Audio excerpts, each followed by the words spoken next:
Hello again, and welcome back to Writing with Witches. I am one of your hosts, Leona Urbansky, and my co-host is. Nicole Autumn. It's like I never entirely know what I'm going to say at this point. Like I'm like, do I say more or just say the name? I'm not sure. Let's give him a shorter intro this time.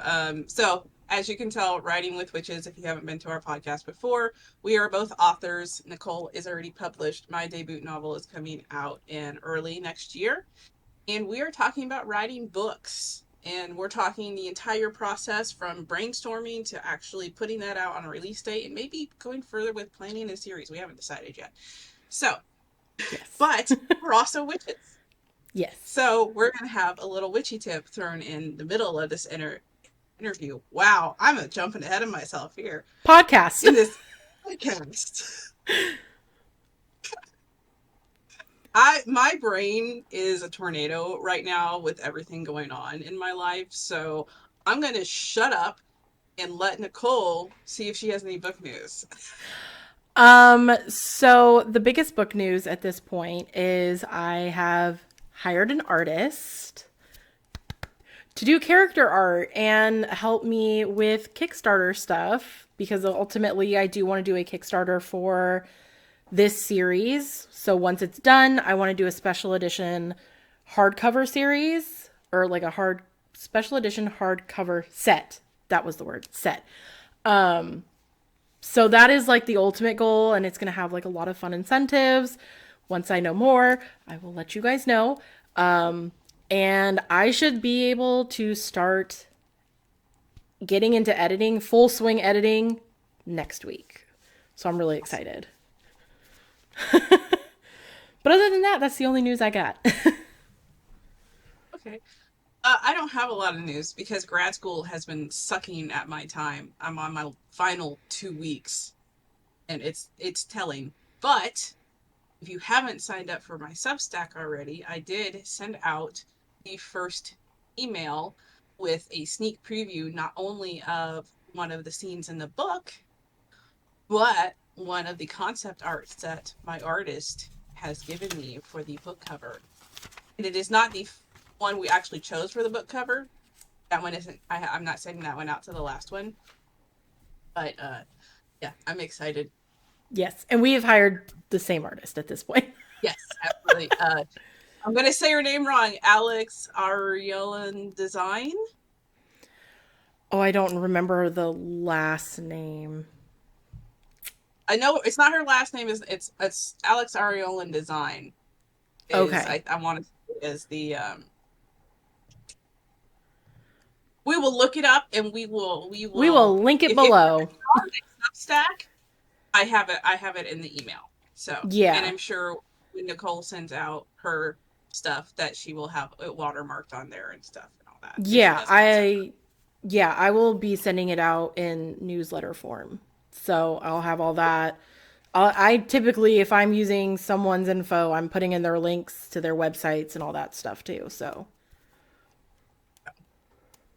so that that's all I have. that that's a lot. Art is fun. That's exciting. So that would put us into jumping into this episode, which is we are now episode 6. That's crazy. I guess month and a half. Um, Yes, tropes, pitfalls, and benefits. yeah. Do it. So we are going to be Come talking on, all sorry. things. You're fine. Talking all things tropes. So I think we're covering the pitfalls first because there are some. They're not major, but there are some pitfalls to using tropes. Jumping right in, the first one is it kind of takes the suspense away when, we've all seen the graphics of the book with all the little tropes and things that are all in it and it's all great and pretty, but some of those tropes can be pretty spoilery and it kind of loses the intrigue. And I know a lot of people like it, but when everything is lovers to enemies to lovers or best friends to lovers, like that whole plot line has been spoiled for you. So I want to backtrack just for a second. Yeah, For those of people who have been living under a rock, what a trope is. that's a good place to start. So, so my definition of a trope um, is kind of a recipe for a story. Like you're getting certain ingredients that is going to give you a final result. The ingredients might be different. Like you're making a cake, so you're going to use flour and eggs, but you don't know what other flavorings are going to be in there to make it a specific kind of cake. If that makes sense. Yeah. So that's kind of how I see it. There's always going to be some of the common tropes that, like Nicole just mentioned, enemies to lovers, slow burn romance. Wow, I can't even think of any more right now. The one One bed trope. one bed trope. Okay, one thing that I also tend to throw into the trope category, and it probably doesn't really fit into it. It's just kind of in my brain, is the fairy tale retellings. So, like, if you're Yeah. telling me this is a Beauty and the Beast retelling, I know kind of what we're going in there. And to me, that's what a trope is. It's telling you ahead of time what you're getting into a little bit. And like you said, that kind of takes away the suspense of where we're going. We know where Yeah. we're going. It's how we get there that is what's going to make the book an individual book. Yeah. I mean, at that point, yeah, tropes are kind of just an overall theme that people will use in their books, like the one bed trope, right? That is a good example, and one that is probably less spoilery because it doesn't essentially take a whole subplot, you know? But eventually, at some point in the book, two characters are going to have to share a bed. And typically that's the love interests. So that, in a way, like you kind of expect, obviously, there's going to be a romance if you know you're running into a romance. And the one bed trope, you're like, ooh, that is something I do like. I look forward to. That isn't necessarily spoilery, like enemies to lover or academic rivals or best friends to lovers, where that can be essentially like the whole romance plotline. But that, like we said, can take some of the suspense away. But yeah, it's kind of just like a plot device, essentially, that you use to formulate how you're going to work things out. Anything else you'd like to add? I was trying to think. I was trying to think of another. The other trope that I was thinking of was forced alliance. Oh, yeah, So that's that another one, one. yeah. That would also be kind of spoilery because eventually they're going to have to come together, which we kind of expect, but at the same time, you're like, how? And now we know. So, another I want to see the pitfall. Huh? real quick. I'll be quick on this one. No, I you're want to see fine. an enemies to lovers, but the main character has multiple enemies, so you don't Oh, know. you never know who it would be. Oh, that's good. That's See, now that you could say enemies to lovers and then that having so many enemies to choose from, that would be spicy. You're like, dang, I And then really it don't turns out know. all of them. They're with everybody. That's my kind of book, I'll be honest. Why? Literally, why choose? Have them all. um So jumping back into the tropes, another pitfall of using tropes is sometimes it can put your story in a box. So in some of those bigger ones, like enemies to lovers, characters sometimes have a mind of their own, and sometimes your story may want to take a left turn, but you've advertised this now as potentially enemies to lovers. So now you feel stuck in that box, or you just put yourself in that box and feel like you can't go outside of it because that's what you've told yourself it's going to be. And that is kind of a good reason to not really advertise your book until you have it written, honestly. But I see I where you're mean, coming that from. is fair, but a lot of people say, you should be advertising your book 3-4 months before it's even out. And some people are still writing/editing at that point. Yeah, I mean, I'm not. agreed. Once I start advertising, I'm pretty much in the end stages. It's like formatting, getting book covers and all that stuff. But some people do it far before. I've seen people advertising their books like as they're writing it. And I mean, it gets the traction. It gets people watching and following, so it works, but it can get you stuck in a box if you decide to change your mind. Yeah. I guess I'm kind of in that middle zone of I'm in edits, I guess, technically is what you would call what I'm doing right now, and I'm advertising. So Yeah. I'm I've already chosen the boxes. Yeah. At this point, the boxes have been well and thoroughly checked and filled out. But yeah, it's definitely again it and it's not even necessarily with advertising.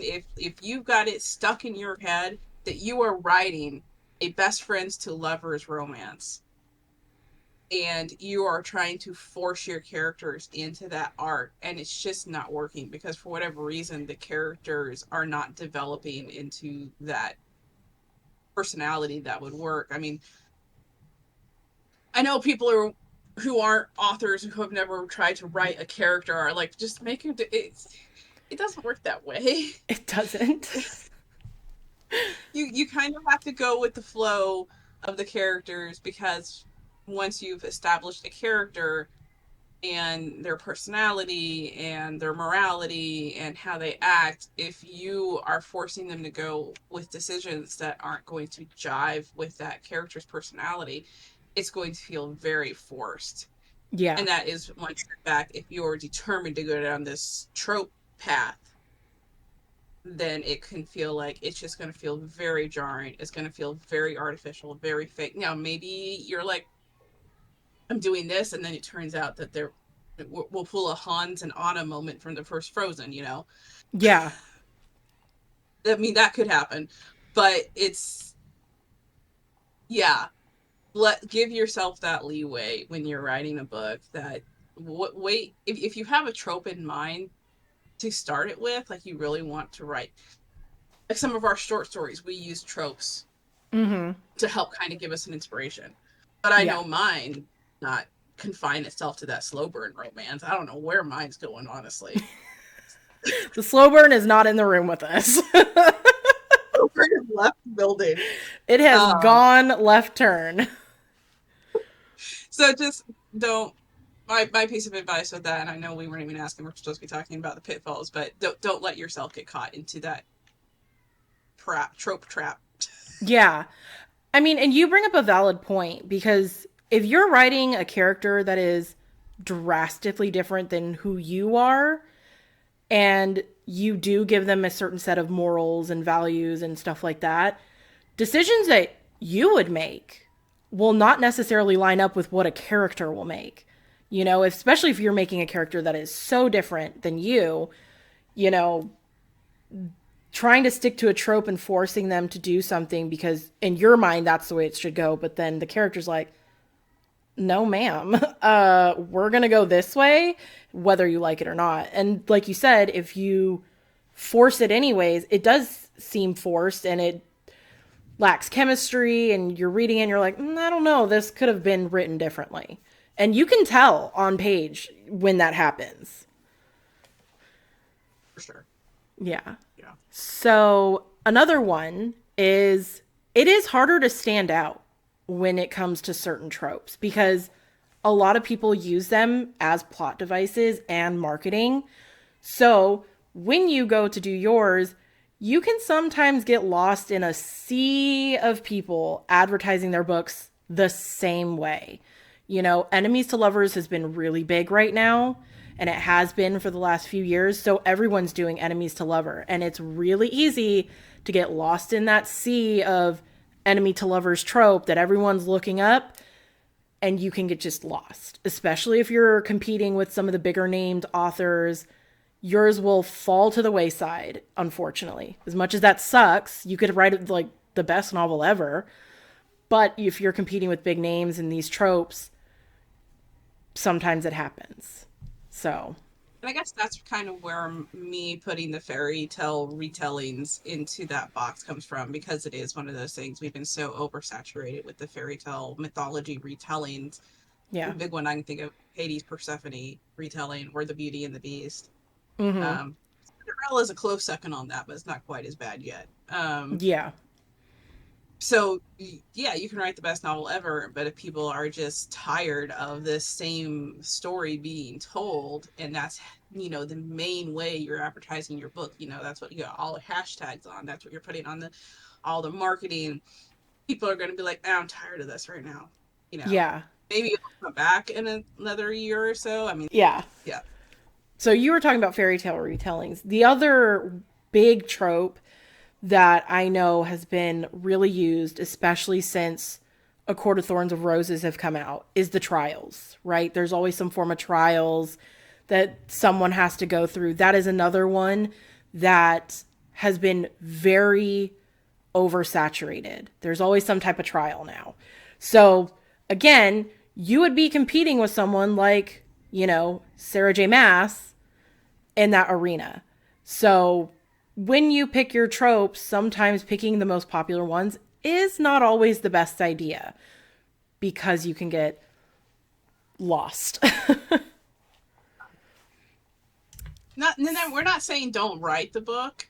No. You should write it, but maybe watch how you're going to advertise it. There's a reason that you want to do the research into the market, so you can see how other people are advertising, you can see what is popular, and you can also see what's on the decline. Like,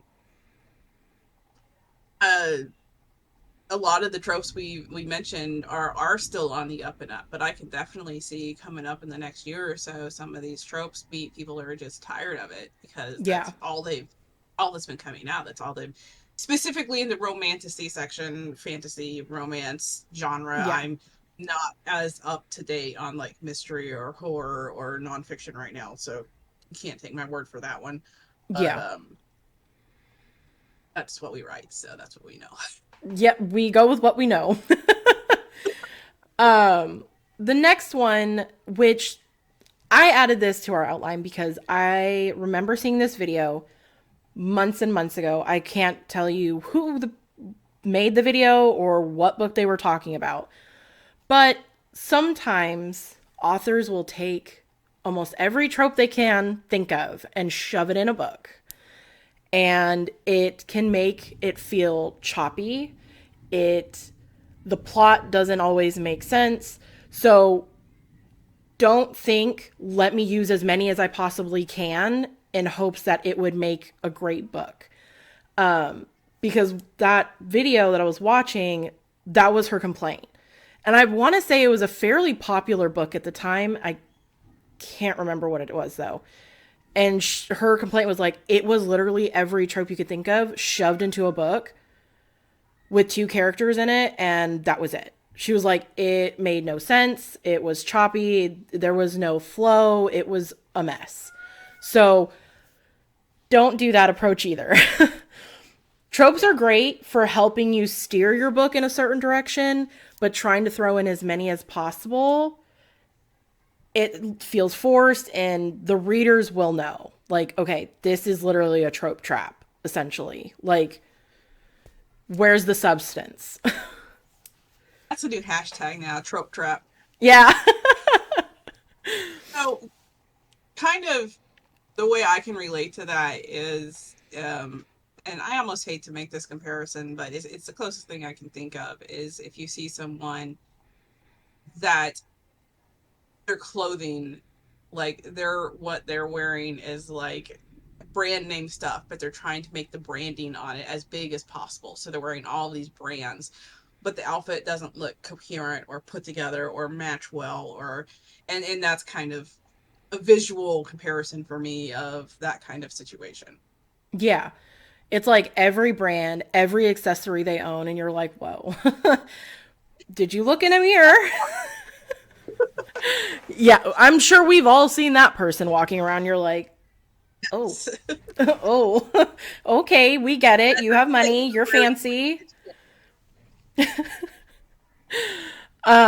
So yeah, that I think was the main pitfalls that we could think of. Is there anything else that popped up in your head as we were talking? I'm a weird one about tropes. Like, I appreciate the fact that they're there, but I mean, as Nicole knows, that is not the first thing I thought of when I was going to market my book. Like, I was literally Yeah. asking her, I'm like, what does my book even fall into? Because it's so offbeat from the trends. Yeah. I'm like, because then I was like trying to do the like meshing the movies together for marketing. So, I mean, honestly, I would not start a book with a trope in mind. I Yeah. don't even like it when I'm seeing the advertising, and like the closest thing that I'll actually look for is the fairy tale retellings. That's probably why I kind of associate that together in my head, Mm-hmm. because I love fairy tales. That's one of my specialties was the fairy tales and mythology Yeah. when I was doing literature. Like, I just picked up a book, and I wish I could remember her name. I will look it up while I talk about it. Called Becoming Hook, because it was a retelling of Peter Pan. Yeah. Oh, what's the name? I gotta look up the name because I brought it up. Mary, Mary Mecham, Mecham, Mm-hmm. Mecham. I don't know. We'll link it. But I just picked up this book because it was a retelling of Peter Pan, where the Hook is the good guy and Peter Pan is the bad guy, which is kind of a popular Peter Pan retelling, honestly, because we all love Captain Hook from Once Upon a Time. Let's face it, it's the Yes. eyeliner. Oh, yes. My son Anyway, is named after the actor because we loved Once Upon a Time so much. that's Yeah. fair. I absolutely love that for him. Yeah. Um, so yeah, it's just that is like one of the few times that I will have picked up a book just based off of a single line marketing. Yeah. I'm the one that usually I'm going back, I'm reading the entire back of a novel before I pick. Of course, then I pick it up. It's like, oh, this looks good. I set it on my TBR 2 years later. I was like, wonder what this was about, and just start reading. Yep. We've all been there. So I'm probably honestly not the best person to be talking about tropes, just because while I see their benefit, I am not a person that will use them, whether reading or writing, honestly. Yeah. To me, it's And kind of putting your story in a box. yeah, yeah, that's fair. And I have to say, when I was writing, I didn't think of tropes either. I went with the story, and if one popped up, because I remember I even asked you, I was like, what tropes stand out to you in my book? And you were like, well, obviously, best friends to lovers. I'm like, well, yeah, that's kind of given. Duh. Like, and not a duh to you, to me. I was like, duh. That's like the whole fucking thing in the first book. Like, hello. So there's definitely, I didn't think of them, but if they popped up, I was like, oh, there it is. Like the one bed trope. It comes up a lot in mine, so much so that at one point they shove beds together to make one bed big enough for all of them. But So what I kind of love you that. see on the other end of that when you ask me that question, I'm like, tropes. Shit. And that's me Google searching. You're like, what's that again? I'm like, what would apply? Yeah. And that's pretty much how I had to look through it too, is I Googled, I was like, what's a list of tropes and what would mine fall under? Oh my god, that hair all of a sudden is just popping up crazy. Sorry. Got distracted. No, that's um totally fair. yeah, so I wouldn't go into a story necessarily with a handful of tropes that you're like, this is what I want to use. Maybe one, right? That makes sense. And if that's inspiration, not Yeah, necessarily forcing yourself to stay with that trope. agreed. Yeah. So that would bring us to our witchy tip. Because I feel like this episode is not going to be as long as some of our prior episodes because there's only so much you could talk about tropes, right? Well, to be fair, our last episode, we took like 20 minutes each on a book review, so it might turn out longer than we think. Yeah, that's fair. But for our witchy tip, kind of, again, rolling on from what we talked about last week, I talked a lot about deity work, and how you should do your research if you plan on working with deities, spirits, infernals, elementals, even ancestors. Do your research. But I would also say I don't necessarily recommend the first thing you do going into witchcraft is immediately wanting to work with a deity, because it is challenging and they will challenge you. They will push your limits. They will make you learn things about yourself that will leave you crying on your back patio drinking wine. I'm speaking from experience. I am speaking from experience, and my family still looks at me and like, you really did that. And I'm like, I felt better after, and that's what mattered. So I would not recommend that right out the gate as a baby witch. Learn yourself and parts of the craft before you dive head first into deity work, because like I said, it is challenging. They like to push you. And with that, do your research. The tagline of our podcast, do your research. Because a lot of people will find a sign and immediately go, oh, that's so-and-so, that's who I'm working with. Not that simple.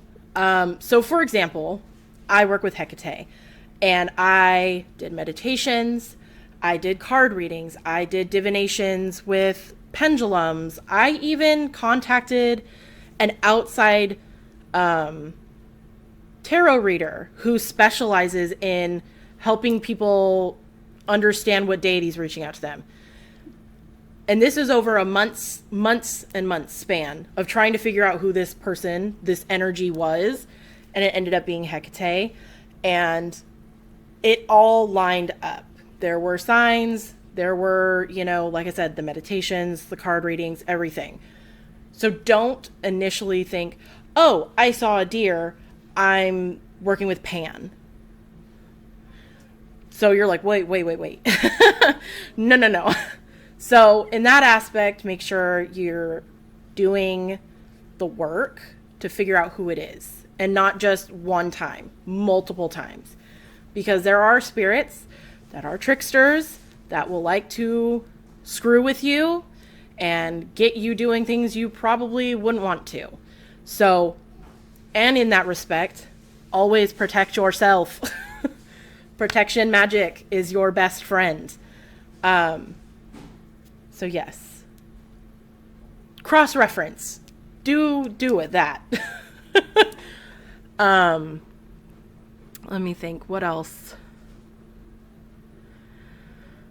And if you're wondering why Leona is over here just sitting and listening, it's because I've only had deities come in my life in the past year or so. So I'm still figuring stuff out. Yeah. And Nicole's been helping me with that to a certain point. Because I'll be like, this is really bugging me. And she's like, did you do this? I was like, oh, right. Yeah. I am not the person to talk to about this right now. But also with that, right, with learning about what your deities, how they come to you. So any of the correspondences, learning about their background, who they have worked with in the past, or, within their mythology, because there was a time where Persephone came through for me for a little bit. And I was like, wait a minute, what? So I was confused. And still to this day, I'm still a little confused because I'm still like, that. And that's the other thing. Sorry, jumping back and forth. Deity, working with certain spirits, deities, does not mean they will work with you forever. They are not necessarily there for a lifetime. It could be a month. It could be a spell that you're doing that you need help with, and you're calling out to a certain deity for help. Do your research. Who you're calling. But there's times where, it may just be for a couple months, maybe a year, a couple years, and then their work with you is done. You've learned the lessons that they have come to you with that you needed to learn, and then they're gone. So don't always expect them to be around always. There was a point where Aries and Aphrodite came in at the same time for me. And I was like, again, what? But Aries is the god of war. He's known for his anger, but also his strategy. I was struggling with managing my anger. And Aphrodite is the goddess of love, but that doesn't just mean external love. It also is self-love. So I had them come in together, and they're like, you need to work on this. Politely. So they came in together, and I worked on that. And then after a few months, they were gone. I was like, okay, cool. So sometimes they're there for a season to teach you a lesson or to push you to learn a lesson that maybe your overall deity or spirit has been pushing you to learn and you wouldn't learn it. Because that happens too. They're like, I need reinforcements. Because this bitch ain't listening. So, and just be respectful overall, because these are spirits and things that are outside of our realm of understanding still. So always approach with respect. Always do your research. Look into offerings, what they like. I also work with Odin. He came out of nowhere. I have his blue candle back here, and he is the Allfather, and he loves stories. So every time I'm writing, I light his candle as an offering, like as I'm writing, like, hey, this is the story I'm working on. Hope you like it. So just be aware, do your research, because again, they can push you to do some heavy internal work that if you're not ready for it, can break you. So research, be polite, that's my tagline. Do the research, do the research. We need to put that on the website. # do your research. Yep. That's going to be our tagline. Oh my gosh. My glasses are like steaming up because it is freaking hot because we're having a thunderstorm. So it's like really humid, and like I have this outside wall right here and I can feel it seeping in. Good night. So yes, that is my spiel on deity research. And it's all tailored to obviously each deity. Infernals.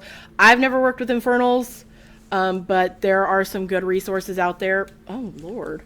For people that do. Elementals are another one. You said you work with dragons. So that's technically an elemental. Yeah. So it is a spirit, but it is not like a deity. They don't typically go by a name, or they might. I don't know. Again, I've never worked with them. So yeah, there's all kinds of stuff that you can work with. Just protect yourself, be polite, and don't take the first sign as, what it is. Because I know, for a good example, Loki, a lot of people, as soon as they see a snake, oh, Loki's reaching out to me. Do you know how many deities are linked to snakes? It's ridiculous. So a lot of cross-referencing that you'll have to do to figure out all of the signs. So yeah. Yes. Yeah, no, I need some The water. raven. He needs some water. Yeah. See, and mine's I always don't. black dogs. So, Yeah, I don't particularly feel like naming who it is, but I did. I know how prevalent ravens are, yeah. and was this particular deity's name came up several times in a row, just out of nowhere, for with no me not even doing research at the time. Yeah. It was just coming at me out of nowhere in multiple ways, and that's why I was like, I will take my hint. Thank you. Yep. Got it. Yep. You're So like, okay, I get it. And it's funny because that deity at one point, I felt like someone was reaching out to me, and I went to someone and I was like, am I right? And they're like, yeah. I was like, not yet. I don't, at that point, I was like, I don't think I can handle that. and that was my That's a first lot of energy. I'm like, that is a deity, okay? I'm gonna hold back. Yeah. So, yeah, I can see that. But see, and for me, mine was always black dogs. They always show up for me. My lab that I had was a black dog. I had two black dogs before that. Like, black dogs have always been with me, and that is one of the big signs with Hecate, as well as snakes. But it's always been black dogs. Even I had a reading with someone that was a medium, and they're like, do you know a black dog follows you around in the spirit world? I was like, no. She's like, yeah, you got a black dog that follows around you. Like, they're just with you all the time. She's like, but I don't feel like they're trying to come after you. Like, they're protecting you. I was like, oh, I do like me some dogs. So, black dogs have consistently shown up for me. So, and that's throughout my entire life since I was a child. So, no, yeah. that's fair. Yeah, and that's But, kind of how mine was with me. Is the yeah, ravens have always been there, and it's kind of nuts. it's not even the physical ravens, like, because in my area we don't really have a lot of ravens per se. Mm-hmm. It's mainly crows, but it was always a raven that was coming out to me through literature Yeah. and through my stories, and like I go by the name Raven in several circles. So Yeah. it was just that's how it kept coming out to me until I finally acknowledged that they were a spirit guide, and then it turned out they were more than a spirit guide. They were like, hey, I've been knocking, waiting for you to acknowledge me. Exactly. And that's kind of how it is sometimes, is you'll see these signs all throughout your life and you're like, what the heck?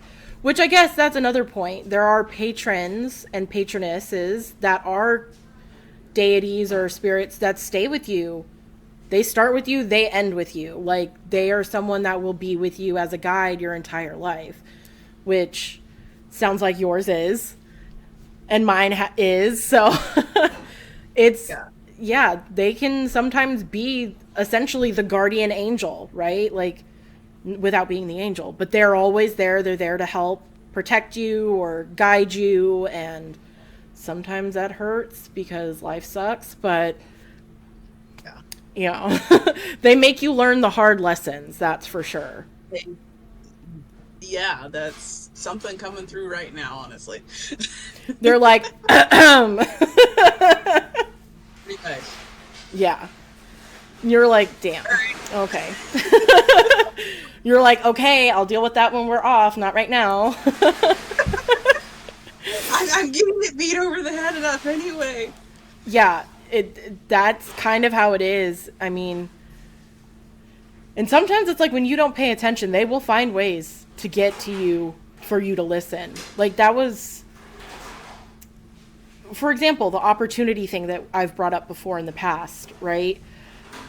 I did my readings, and then it got to a point, I don't know if she just was like, okay, I know she's going to say no for whatever reason, so I need to really beat her over the head with this, that this opportunity is coming and you need to take it.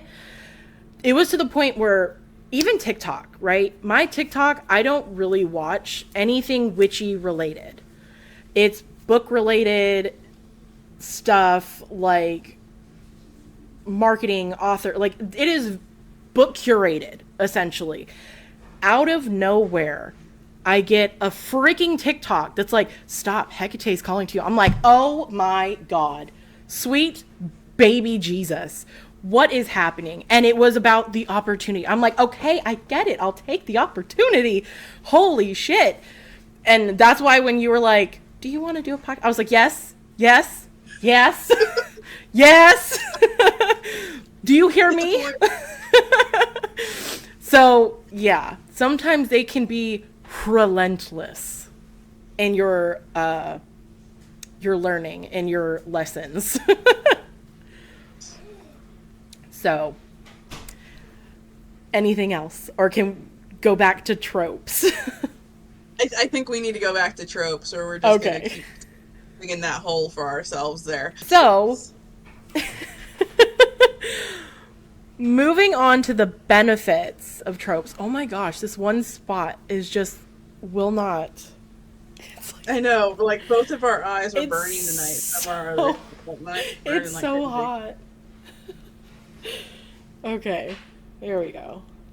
And it's like my makeup has like started to melt right where my freaking glasses are sitting, and I'm like, it's just hot. I'm like, oh my gosh. And of course, Apparently I'm wearing that was a sign neither of us should put makeup on tonight. Yours is right. melting. Mine is like making my eye itch. Yeah. They're like, you're on the hot seat today, lady. Listen to your own advice. Okay. Yeah, no. So, benefits of tropes. Moving on. Benefits of tropes. Yes. um, People will know what is in your book, so they'll be able to pick what they like, right? So they know going in, again, it's the counter argument of it's a spoiler. People sometimes like knowing what they're getting into, and they want to know, like, okay, is this trope in there? Is it not?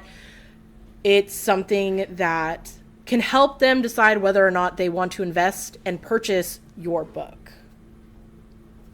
It's kind of to me like something we talked about before when you were talking about your Casper inspired book about you just found out two other big authors that you follow are also doing Casper inspired books, and I made the comment, how many AUs of a coffee shop are there for in fan fiction? Everyone is going to be different, so Yeah. it's while you may have the same storyline, this could be a story type that someone is really invested in and it really connects to them for some reason. So as soon as they see, oh, it's this trope, they're going to snatch it up. And if nothing else, they're at least going to give the back cover a read. Yeah. And that is kind of, what we're saying is being able to see what tropes there are can actually be one of those benefits that people are like, oh, I really love this trope. I do want to read it. Right? Some people love academic rivals. And anytime someone says, oh, this book has academic, they're like, I will eat it up. I love it. I want it. And again, enemies to lovers is another one, right? Where they will read anything and everything marketed that way, which sometimes people mislead with that marketing, but that's not what we're talking about. But Go down that. we won't go down that road, but it will help some people who look for that find your book. So the next one, it gives reassurances about endings. So another one, like happily ever after. So people go into it knowing, okay, they're gonna end up together, they're going to be happy, we know how this ends. I like that, because some people don't like reading books where they're not happily ever after at the end, or yeah, they just really want to know, okay, well, maybe I want to know how it ends. I'll be honest, I'm the one that put that in the outline, because it is kind of specific to me, not in book form. Like I can read the books, new books, no problem. Like I will Yeah. consume new books constantly, obviously. But like I'm still suffering from what a lot of people who dealt with COVID in 2020 are with that huge anxiety. I find it very difficult to watch new movies and new TV shows. Like if you put a new movie in front of me, 1 out of 10 chances that I will watch it because right now if like the closest thing to something new that I'm able to watch right now is tabletop role playing games, and it's not even like the dramatization version of it. It's them literally sitting at the table because I'm just listening to them like a radio show. I'm not seeing it visually. Yeah. Like I so for someone like me that has that kind of they had a name for it and I don't remember what the name for it was at this point, but it's just the inability to cope with unexpected twists or unexpected endings, and you need your comfort movies or Yeah. comfort TV series. I've watched Leverage like 15 times in the past 5 years, you know. um I mean, I've watched Supernatural all the way through like 6 times, so I feel you. totally varies. So it's the for so someone that has that issue when it comes to reading a book, having that trope and knowing, hey, this is going to have this element in there that I know this is going to end up in a good way, or at least I know these people are going to get together and that is going to make me happy and kind of just soothes the anxiety a little bit and makes it more likely that they're gonna pick up your book. Yeah. And I mean, although these aren't tropes, that kind of also kind of goes hand in hand with trigger warnings, right? Yes. Is people have a lot of trauma, anxiety around certain things, so sometimes having it listed out, they know what they're going into ahead of time. So they can mentally prepare like, okay, these are topics that are being talked about. And sometimes tropes can be the same way.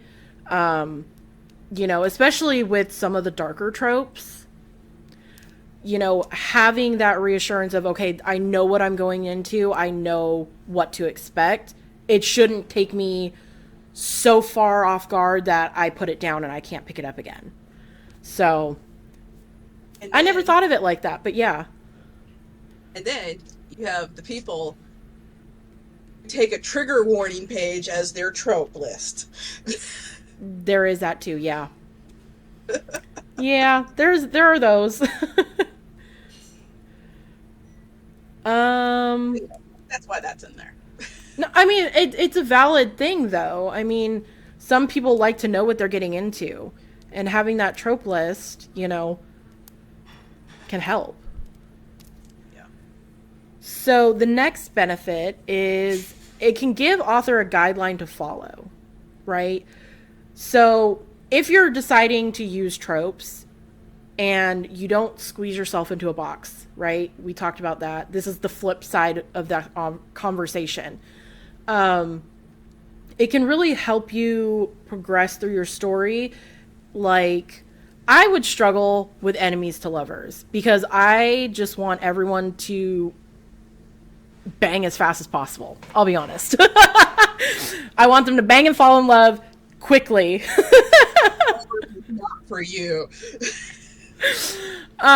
So enemies to lovers for me to write would be difficult.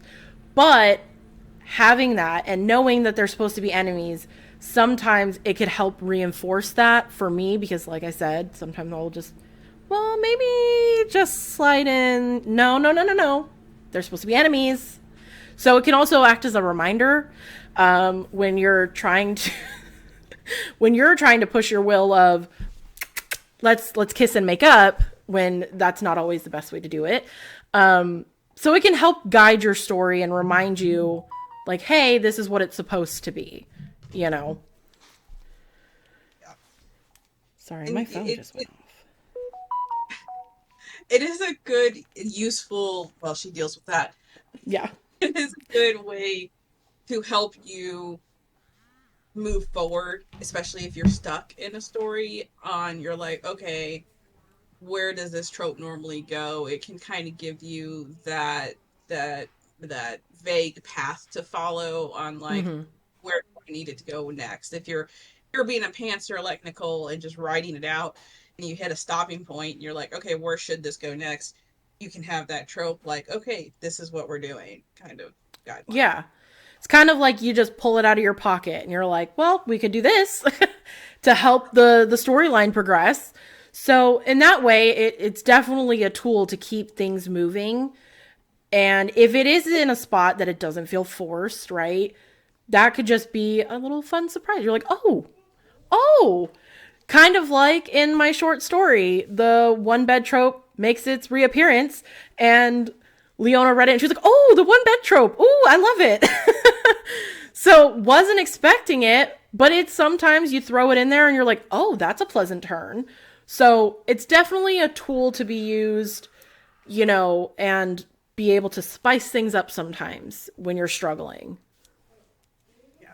And that being said, make sure it's the right tool for the story. Like you're Yes. not gonna use a screwdriver when you need a hammer. That makes Wow, sense. I just went way down into smut. I am so sorry. That was not even that wasn't even on purpose. You're like, oh. There we go. All right. Well, this is the appropriate podcast for that, I suppose. It is. It is. Um, so the last benefit, well, probably not the last, but our last, is that it does help with marketing. Some people specifically do look for those, you know, graphics that have the tropes with the book cover on it, or just searching it out in hashtags. Some people love looking specifically for a type of book that has a trope in it. Enemies to lovers, best friends. Again, I'm using the same ones because they're the first ones that come to mind because they are very popular. Trials, even, again, very popular. So having those tropes can also be a benefit for marketing if you market correctly. Remember to market And, correctly.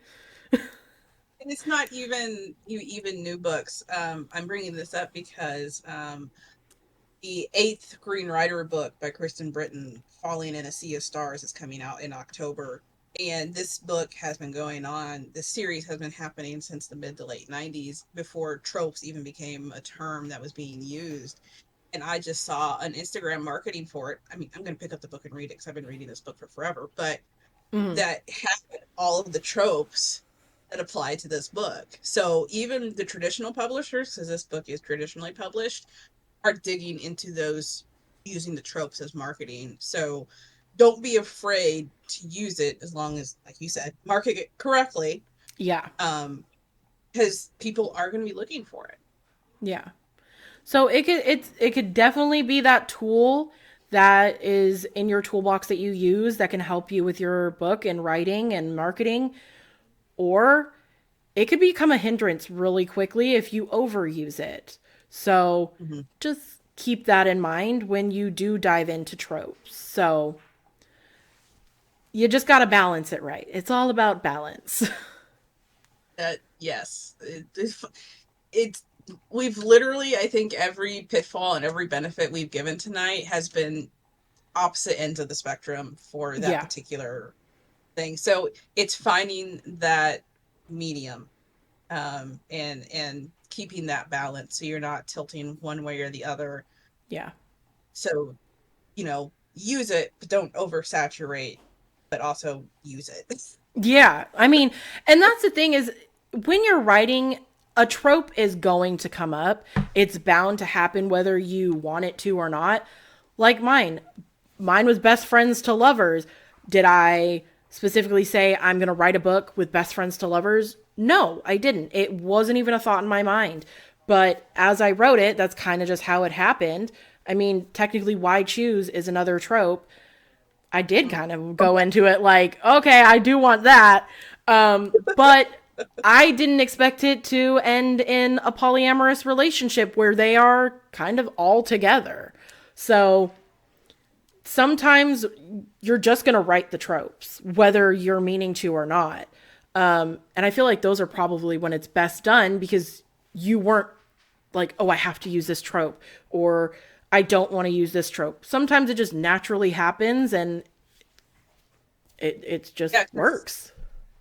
like when I was writing fire magic, I had no intention. I desperately dislike the soulmates trope for consensual reasons because it's not that they're meant for each other that's the issue. It's that they don't have a choice about it. Yeah. I have soulmates show up in my book in a very different way, but Yes. it's there. And they definitely have to consent on this Yeah. in yours. So, because if not, it's like boop. That's all I'll say because I don't want to say too Yeah. much. It is very like they can cut you off. Yeah. So, yeah. But I like what But you did with the there. soulmates trope though. It's very Yeah, interesting take. I made it optional. It has the potential Yeah. to come more. Yeah. And that's I'll shut up about it. But I'm just saying, like you were saying, they're gonna show up. Yeah. Even if you're like, I don't even like this trope. Why is it in my book? Mhm. It might show up. God, I hope the pregnancy trope doesn't show up in my books. The surprise pregnancy. I skipped past that one. I made it very easy to skip past that one in my book, so I have that. That's not showing up in mine. Oh, I made sure I was like, I made sure I put a line in there. I have the implant. We are on birth control. Yep, yep. Because there were going to be no surprise children. Yes. That and the virgin trope is always one that gets me. I'm like, I was just thinking about that. None of the characters in my book would fall into that trope. In the 3 series that I'm currently writing, no, none of them. yeah. That one, I get some people love that, but I'm like, you can't convince me that someone that is a virgin is just going to have the best sex of their life right out the gate. I'm sorry. The No. only one I will accept that with is arranged marriages. Yeah. That would be the only case where I'm like, okay, that makes sense. Because it's not like they're choosing. So that is where I would agree with that. But if it's Especially just, in a medieval feudal society where that purity culture is like fucking hammered into your hammered over, head. yeah, that would make sense. If it makes sense for the storyline, 100%. But I mean, I read a book, I'm pretty sure she was like 26 and still a virgin, and she's had boyfriends in the past. And I'm like, what? Let's be real. Mm. Not saying That's that fair. people don't have that type of perseverance, but what? Not today, most likely. Yeah. So, and it was set in current day. So I'm like, I don't believe you. So So, yeah, I yeah, think that wraps up the tropes, doesn't it? that would be it. And that brings us to book reviews. Before we do book reviews, though, I do want us to answer the question for each of us. Okay. And I know you might have said it before. We're just going to reiterate it. What is your very favorite trope? And then what is your most hated? So, hated would probably be extreme age gap. I'm talking like they're 20, the other person's like 60, 70. And I'm not talking fantasy because fantasy is different. But if we're talking contemporary romance, so a good example of this, The Highest Bidder by Sarah Kate. I love her Salacious Players Club. I have almost all of the books except I think the last one and The Highest Bidder because that was an age gap. And she was like freshly 21 working at this club and he's like 65 or something. And I was like, ooh, I couldn't get into it because they also use the daddy, baby girl nicknames for each other. I was like, that's grossing me out. That's disgusting. That could literally be your father. Yuck. So I would say the extreme age gap, I'm not talking like 10 years. I'm saying like 30, 40 years plus gross. And I know I'm not trying to yuck anyone's yum. That's just me. I'm not into it. Favorite, that's hard. I think the one that gets me the most giddy would be like the fake dating, fake marriage ones where they really are just like not in it to like each other for whatever reason and then they just fall in love. I'm like, "Oh, that's so cute." So that's probably my favorite next, and then I would probably say Why Choose after that would be one of my favorites. That's fair. Yeah. And yours? Uh, Most hated, I'm sorry. It is the soulmates one or fated mates because it takes away that right to choose. Yeah, Fated Uh, Mates would fall on the low end for me too. um, and then oddly, one of my favorites is probably the arranged marriages because technically they do still have a right to choose Yeah, to a point, to but an extent. ones the ones where they have accepted they are going to do the marriage for a good reason, like the Yeah. fake dating almost. Like Yeah. they're doing this for a good reason, not just because they're literally being like slave labored into it kind of thing. Yeah. Where they come to a mutual agreement like, "Hey, we're going to do this together. We're going to fake this." And then they fall in love. Yeah, exactly. Yeah. I think the other one, like you said, like the Fated Mates, that is another one that I find that I roll my eyes at a lot when I read it, and it shows up a lot in the Omega verse. So like the werewolfy ones, I'm like, Yeah. I don't like that. I don't know why, but I guess that's the rebellious woman in me is like, you're not going to tell me who the hell I'm going to love. Excuse me, Wrong. universe. No, I don't care. So I would agree with that one is definitely on the low end of the scale for me too. Yeah. Okay, I was just curious. I Yeah, felt like people would be asking us now. yeah. So then book reviews. Um, I could probably go first just because mine's going to be probably pretty short because I did talk about it last episode. I did finish Serpent's Touch by Marina Simcoe and I listened to it. So it was narrated by Stephanie Kay and Tyler Dawn. Narration was great until it got to the smut scenes for me. I guess it's just a woman doing a man's voice, and like the way she did it, I was like, it was a little uncomfy. So I was like, maybe not for me on that one. And I've learned, uh, what's the word? Oh, The what is Senties. he? The Over. senties that he has. I know Over. they explain it as they're not living snakes, and it kind of just weirded me out a little. And I just didn't like that word, the senties.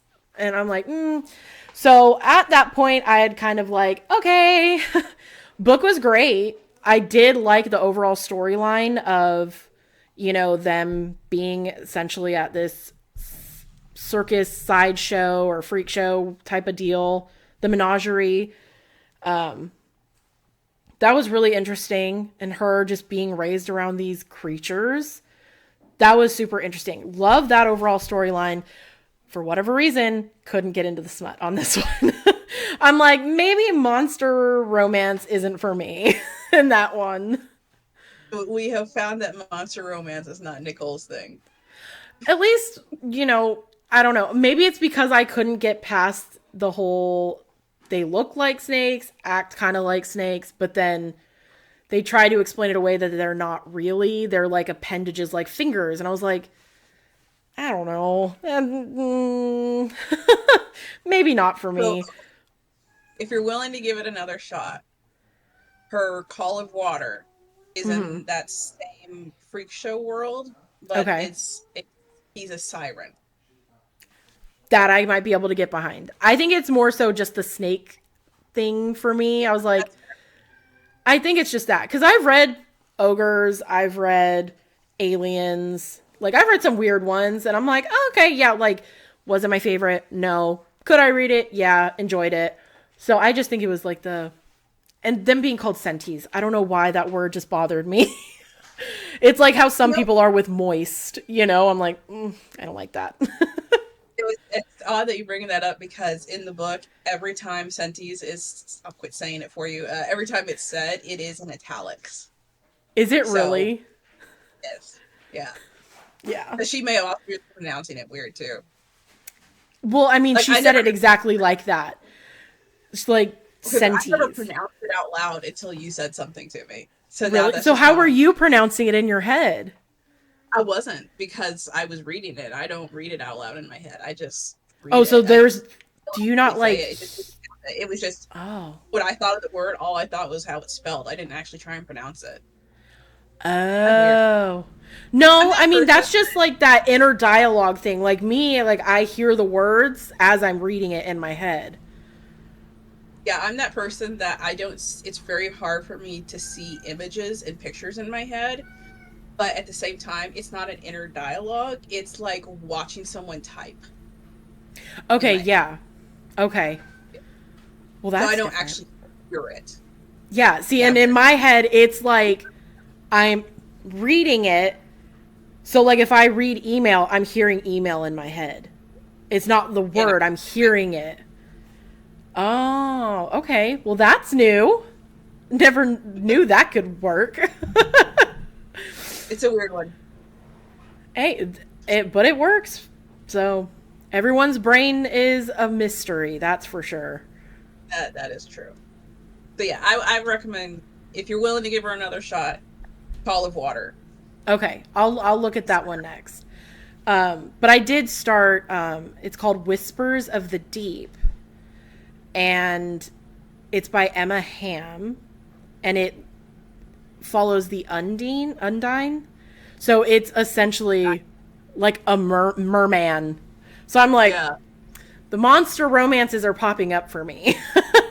But this one, I'm like, Yeah. okay. So I was listening to that one.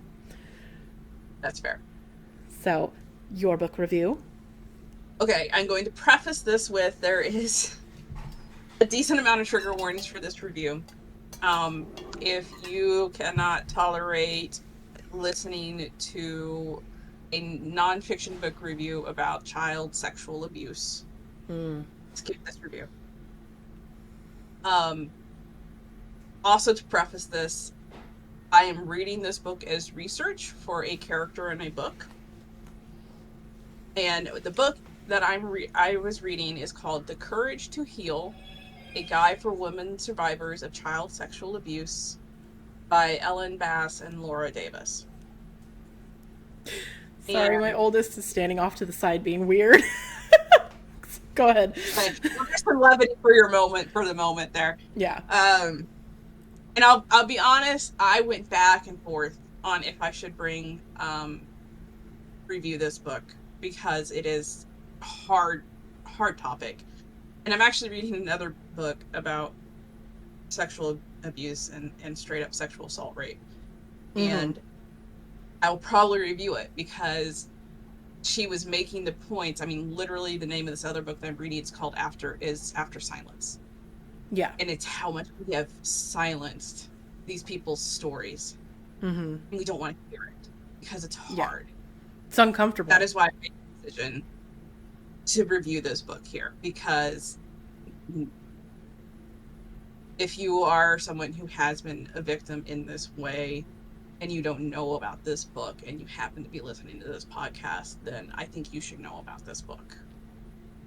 Or if you need to do research for a character like I'm doing, you should know about this book. Yeah. It is a nonfiction book. Ellen Bass and Laura Davis. The version I read is the 20th anniversary of the book. And it's called The Courage to Heal. And it is literally a step-by-step guide for survivors of child sexual abuse. Specifically, they focus a lot on incest abuse. Mm-hmm. And it's a hard read. It was a 500-page book. I read it Jeez. before bed every night. It was a hard read, but it was very, very enlightening. And seeing the steps laid out on on how to help these victims heal from these experiences, especially people who have done memory suppression, and Mm. reassuring them that you're not faking it. You're not just imagining it. You know, this stuff really does happen. You're not just in Yeah. your head making it up like some people will try and tell them. Mm. And that, to me, that was really important to, I am not a victim of child sexual abuse. Just making that clear. I'm reading this book purely for research. Yeah. But I have been a victim of people telling me you're making shit up. Yeah. It's all in your head. Um, so to have other people tell you, no, you're not, I Yeah. think is a really important message for people who are victims of this to hear, and these survivors to hear. And it goes over a lot of stuff. It goes over, does a lot of scientific research into the brain, it does a lot of studies, does how to find counselors. It gives a whole resource section at the back for you. Um, it has sections not just on healing emotionally, but also sexually and being able to be comfortable with their sexuality again, Mm. um, as well as dealing, especially in the ones where it was an incest abuse, how to have those conversations with the family Yeah. and how to bring this up with the family in a safe way, Yeah. and how sometimes you you just have to let yourself distance for a while, depending on what the family's reaction is, or maybe they don't know, and it's okay for you to distance yourself while you work this out until you're ready to tell them. So it was a lot of lessons like that and a lot of points like that that I think were really important. It also has a bunch of meditation and vision, imagery, body centered practices. And then the last part was probably the part that was most beneficial to me, because it was a lot of women's personal stories and they were interviewing the women. I will say this is pretty much focused on women survivors. It Mm. acknowledged that there are definitely men who Yeah. are out there, but this was for women. Not saying it can't help a male survivor or male presenting survivor, um, but this was focused on women. So Yeah. it says it in the guide for women survivors. Uh, Yeah. so I mean, when the statistic is 1 in 4 women, it happens more often to females or female presenting people. Not that it yeah, exactly. it doesn't change the It's not fact that it any less happens to men. important. It's Yeah, that's what prevalent. I meant to say. Yeah, along those lines. Yeah. So if you didn't know about this book and this is something that you feel you would help, I really highly encourage you to pick it up. I found it through my library, so it's definitely out there in libraries. There's a lot of different versions out there. This is literally the 20th anniversary edition that they've updated. They give you a whole good resource list at the end. And then the last part was the personal account of women that were interviewed. And I think it's important for people to know it's there.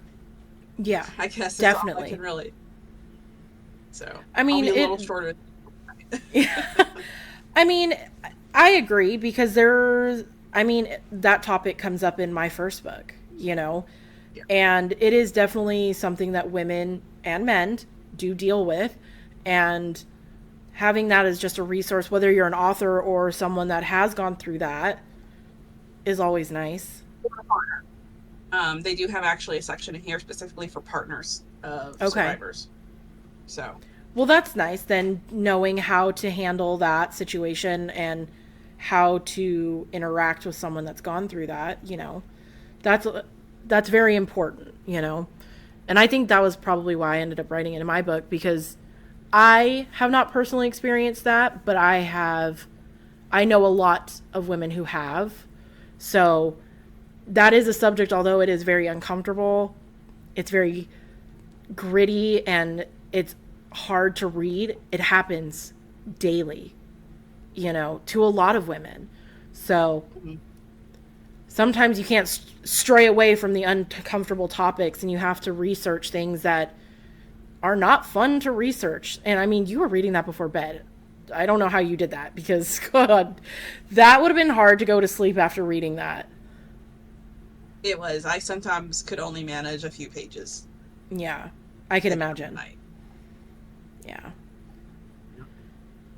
All right, so that is my book review. I'm going to keep it short because it is uncomfortable to talk about, but I wanted Yeah. people to know that it's on. So, Well, that's good. So I believe that brings us to the end of our episode, which I said it wasn't going to be long, and it's an hour and 16 minutes before we even finish completely. So where you can find us, the podcast can be found, on video places as YouTube and Spotify. Listening, you can listen to Spotify, Apple Music, Audible, Amazon, Podbean, on our website, and then a few other places that you can find podcasts. I couldn't think of all of them. I tried my best. We have our website, again, that I just said, which is writingwithwitches.com. We have an email that is writingwithwitches@gmail.com. So if you want to reach out to us for whatever reason, feel free. We have a Discord server, which is Writing with Witches. We have Facebook, TikTok, Instagram, Bluesky, all as Writing with Witches. Then I will give my spiel. My email is author.nicole.autumn@gmail.com. I also have a author site that is a Wix site that I can link below. You can now buy me a coffee if you prefer, like a little one-time donation, because at this point I don't have any type of Patreon or Substack or anything like that set up, because I don't know if I have the material to do it alone. And then you can find me on Facebook, Instagram, TikTok, YouTube, and Twitch, and Bluesky. I missed that one. And Bluesky, all as Author Autumn Nicole, or Nicole Autumn Author. One of those two, you can find me. And I believe that's it for me. So you can find me most places as Leona Urbansky. I'm on Facebook and Instagram is where you're going to find me for the most part, as well as my website. I also have my Substack going, so if you haven't signed up for that, please go sign up for that, and you can get pretty concept art and previews of the book. You can also find my Leo's book review sites. I am on Facebook, as well as I have a WordPress site that you can sign up for, so you can just get an email to you, so you don't have to worry about Facebook. You can also find me at leona.urbansky@gmail.com, and yeah, I think that's it. Yeah. I did want to give a little PSA. We did say we were going to do written transcripts on our website. And after it took us nearly, I want to say 4 days combined effort of trying to clean up transcripts and get it to where it was legible, because we sometimes struggle to finish a full thought. After doing that, and it took 4 days, it took a lot away from us being able to write, to video edit. So that ended up being a little bit more, we bit off more than we could chew with that one. So at the moment, we will not be doing that. We do have episode 0 up on our website if you want to read it. But I think from this point on, until we could either have someone do it for us, we likely won't be doing that, because it was a huge time thief, if you will. And it was very tedious. Sure. Yeah. So then I think all that's left is the preview for the next episode. We are going to be jumping back into our book writing arc, and this is going to be our first draft episode. So this should be interesting, since you just finished up a first draft and I'm literally rewriting my first draft. So yeah. So we'll have lots of thoughts, I'm assuming. That might be a long episode. Alrighty. I think that's all I got.